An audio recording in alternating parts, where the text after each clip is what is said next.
Bien, je m'appelle Salim, bonjour, salam alaikum.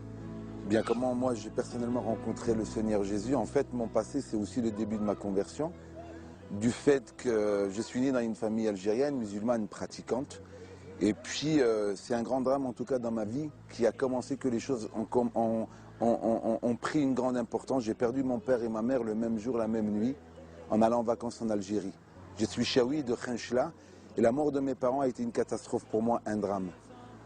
J'ai vécu donc dans un orphelinat pendant des années, et c'est dans cet orphelinat que j'ai compris que la solution de l'homme ne pouvait pas répondre à mon problème. Puisque les gens, les éducateurs spécialisés, les assistantes sociales, les psychologues, essayaient de donner une réponse à mon problème.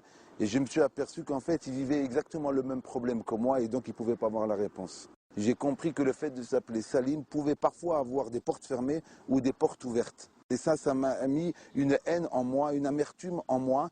À la recherche d'un père, je trouvais plus d'obstacles dans ma vie d'enfant et d'adolescent. Et puis très vite, j'ai rencontré un homme qui m'a parlé de la Légion étrangère. Et la particularité de cette Légion qui regroupe 10 000 hommes, c'est qu'il y a toutes les nationalités.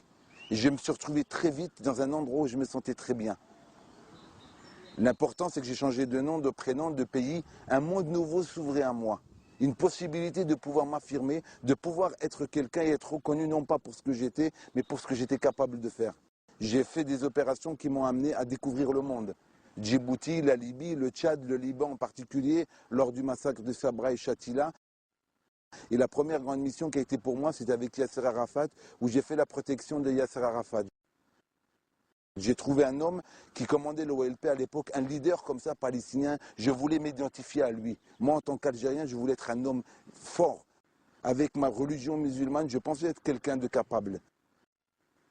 Et puis très vite, les choses faisant, je suis parti à la guerre du Golfe. Et mon premier contact avec l'évangile, c'est lorsque je faisais la protection du général Janvier. Il y avait un homme, un Espagnol, il était chrétien de nom. Et aussi par son témoignage, jamais il m'a parlé de Jésus. Mais son comportement m'a beaucoup bousculé. Et un midi, alors qu'on devait manger le repas, cet homme s'est abstenu de manger. Et en tant que commandant, je lui ai dit quel est le motif de son refus de manger avec nous. Il m'a dit qu'il jeûnait, qu'il priait pour que Dieu nous préserve de la mort. Et cette parole, elle m'avait subjugué.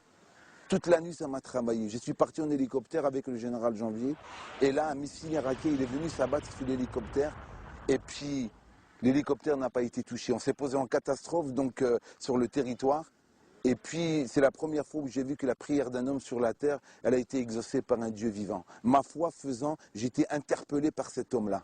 En fait, je réalisais que sa présence à mes côtés m'apportait la paix. Son comportement, pour moi, était exemplaire. Je suis rentré en France, j'ai fini la Légion et je devais partir comme mercenaire à Sierra Leone. Et là, je tombe en contact d'un couple chrétien, des gens qui vivaient leur foi. C'était très difficile pour moi d'accepter leur foi. Parce que leur point central, en tout cas, de leur vie, c'était Jésus. Et moi, je n'aimais pas Jésus. Un, parce que c'était un sauveur pour l'Occident et pas pour moi. Et deux, parce qu'il était juif. Et personnellement, pour être vrai avec vous, j'avais un grand problème avec Israël.